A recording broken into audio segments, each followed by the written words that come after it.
Alexander, it is you. I knew it. My husband says to me, hey, says, you want money for something? He says, I give up trying to get money from people. Hey, says, here's the people what owe me money, and if you can get it from them, then you can take it, and you can get your... Look at this, look at this. We got the hardware shop, we got the tag. Look at this. It's in pieces. And cloth. Our youngest child is going to run around like a savage. £5. You owed my husband £5. You wouldn't even tell me how long ago it was. It's not last month, and it's probably not even 6 months. Your husband, I'm grateful for his patience. No, I'm going to have someone run down to the place and get him to come up and shake it out of your pockets. God, that woman talked to your uncle me. I think she can.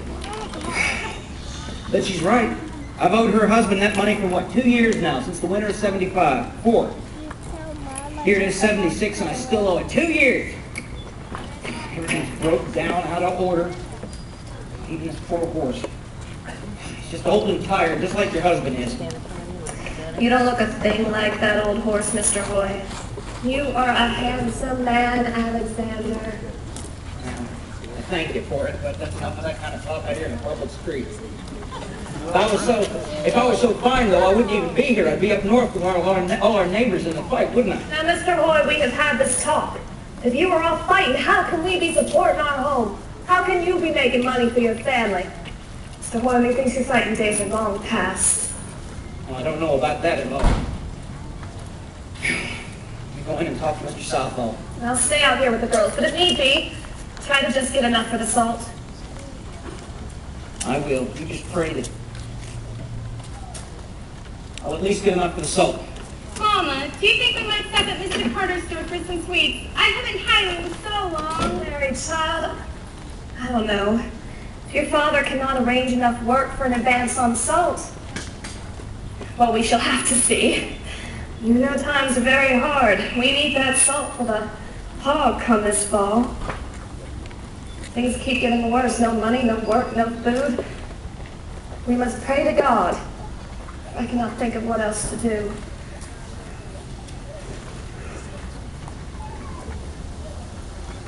Well, I can help, Mama.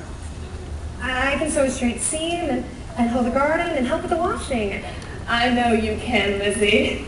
You're the best help a mother could ask for. Both you girls. Oh, you make me very proud. Mr. Southall, I thought you'd help. Out of anybody in this town, I thought you'd be the one. I'm sorry, Barbary. Mr. Hoy, I'm sorry. Everybody's in debt, sir. Look around. There's debt everywhere. I'm extending myself, sir. I cannot extend any further. If there was any task, Alexander, I truly needed to have accomplished, I would hire you. I know you to be a fair workman. I would advance you your pay.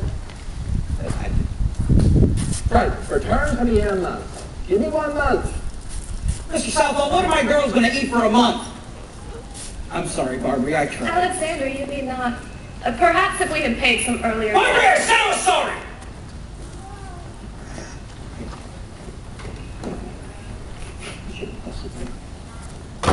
Mr. Hoy, here, take this, sir, as a gift. I'll not do it, sir. I ain't no beggar. I came to you looking for work. Well, it is no charity. It is a testament to good faith. Thank you, Mr. Southall. I will repay you. Right, give me 1 month. Return to me in a month. I'm certain I'll have work for you by then. We thank you, Mr. Supple, sir. Well, before you go on your way, why don't you come inside and refresh yourselves? Mr. Supple's here. She'd be pleased to see you. Please, Papa, we haven't seen Mrs. Supple in ever so long. All right, down you go, Bruce. There you go. Down. Thank you, Papa. You're welcome. You're a good man, Alex. Yeah, good man.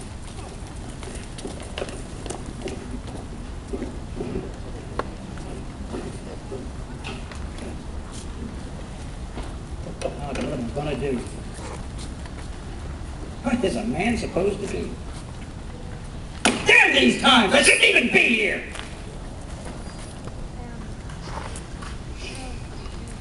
I done good work for him. I have. I done good work for Mr. Carter over at his store. Mrs. Malkin up there. I built a fence for Mr. Witt.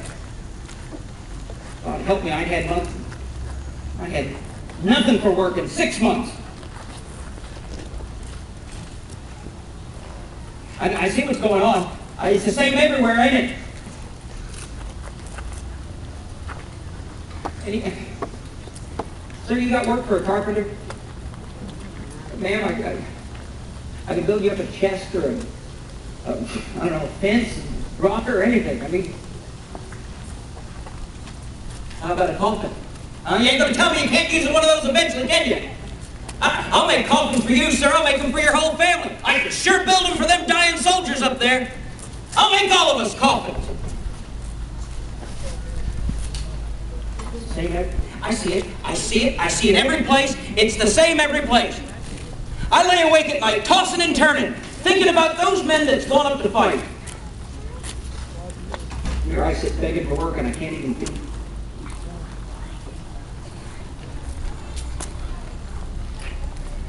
I sit here begging for work while men's up north fighting for what I believe in. Please show me what I can do. Oh, Mr. Woody. You could enlist. You could enlist, Mr. Hoy. You join the Army. The regular Army. General Washington's Army. Take part in that fight you say you should be a part of. That's how you could provide, Mr. Hoy. You join the fight. You could enlist. Yes. Mr. Hoy? Enlist. Ma'am, if your husband joined the Continental Army, you get 12 pounds, ma'am, if your husband enlisted. Enlist? Yes, ma'am. Mr. Hoy is a carpenter, sir, not a soldier. He is a man. We have sore need of men. His freedom comes at a price, ma'am. Well, he cannot. He is too old. He's been working since he was nigh only our marriage age. He is not a soldier. He cannot be soldiering. Don't dismiss it that fast. Here. He's talking about 12 pounds. Barbara, that would pay the rent, wouldn't it? No, Mr. Hoy. I'll not be giving you to the Army. You was all we have. We cannot be getting by far from everything without you. What is there? There ain't no work, is it? Not this. Not leaving us alone in the country. And that 12 pound won't be making the rent for 1 year. That 12 pound is paper money, Mr. Hoy. Paper money. It means nothing in no time. Barbara, there ain't no work. I've looked. For God's sake, think of the girls. No, Alexander, no. Well, then you can always be sending off your children, Mrs. Hoy. At least your oldest daughter there. Mom, please don't send me away. Please don't send Mary away, please. I beg your pardon, sir, but what is it you're saying to my wife? I know times are hard. They're hard for you. They're hard for all of us. Your daughter there, she appears to be strong. And you said before, this very tavern, said before, there's plenty of genteel families about to be willing to take her in. Now, she'd be earning her way to be certain, but she'd get taken care of at the same time. And they pay you some every year until she was 21. Sir, you're suggesting I tell my wife to give up her oldest daughter, my Mary, so she'd be a servant in somebody's house, a slave almost. I'm trying to help you, Mr. Hoy. I will not be giving my Mary to no one. Do you hear my wife, sir? We're not giving up our daughter to be serving nobody's house and setting their tables and dumping their chamber pots and whatever else. I'm just trying to help you. Trying to kill my husband in order to buy girls is what we're trying to do! Oh! I think we need to consider this. No, Alexander, no. We can think of anything else, please. What else is there? There ain't nothing else.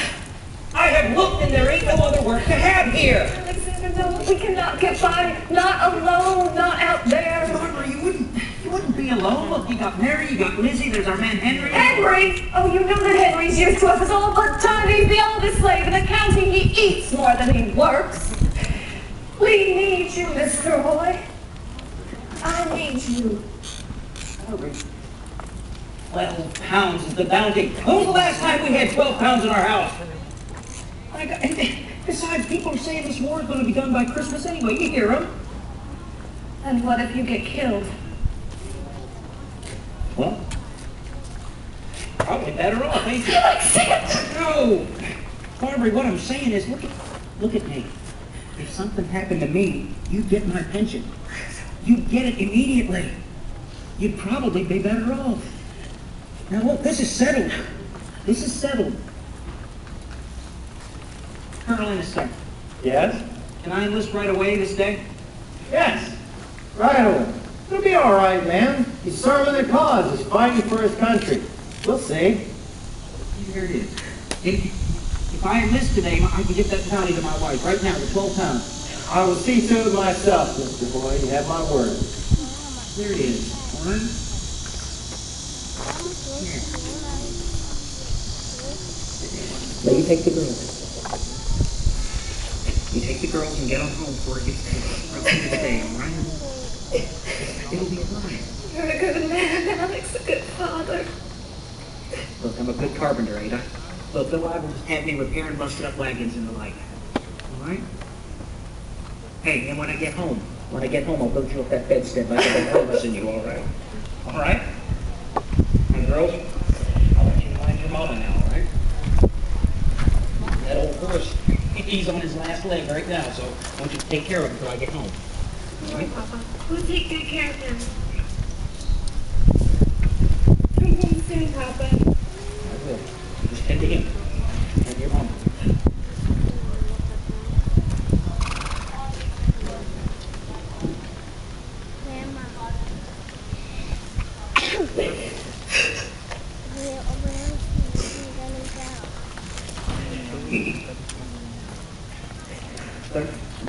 Very good, Mr. Boyd. You go around back. See Sergeant Rose. I'll be back to get the rest of the papers.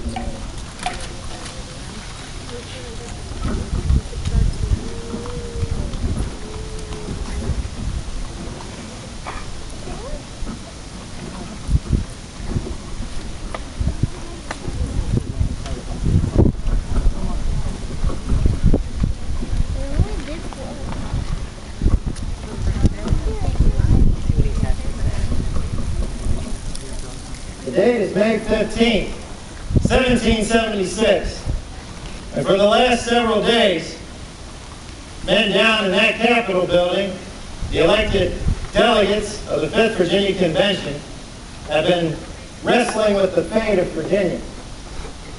As of August of 1775, King George III of Great Britain declared all the American colonies to be rebels, traitors, and outside of his protection, liable for any abuse or insult that any true friend of the crown would render to us. We've been kicked out of the family, ladies and gentlemen. And up and down the Atlantic coast, scenes just like the one you witnessed here with Mr. Hoy have been occurring. Good men, brave and true, leaving their families, their wives, their children, take up arms in the defense of our rights and liberties. Politicians have been fighting their own fight as well. 3 different resolutions introduced on the floor of the 5th Virginia Convention, and each and every single one of them has one word in it. One word that everybody's afraid of, but everybody knows is our destiny. That word, independence. It's the only way that we're going to be able to preserve the rights and liberties that we enjoy as adults for our children and our children's children. We need to fight tyranny now. We need to cut the head off that snake. And the men down at the 5th Virginia Convention, they've come to a decision. You ready to hear what it is? Yeah. I'm not convinced. Are you ready? Yeah. All right then, we're going to get the boys out of here with the music. We're going to form the children up first, right behind the musicians. Then we're going to march down there. We're going to seize our destiny by the forelock and shake it until its teeth rattle. Who's with me? Yeah! That's better some than none.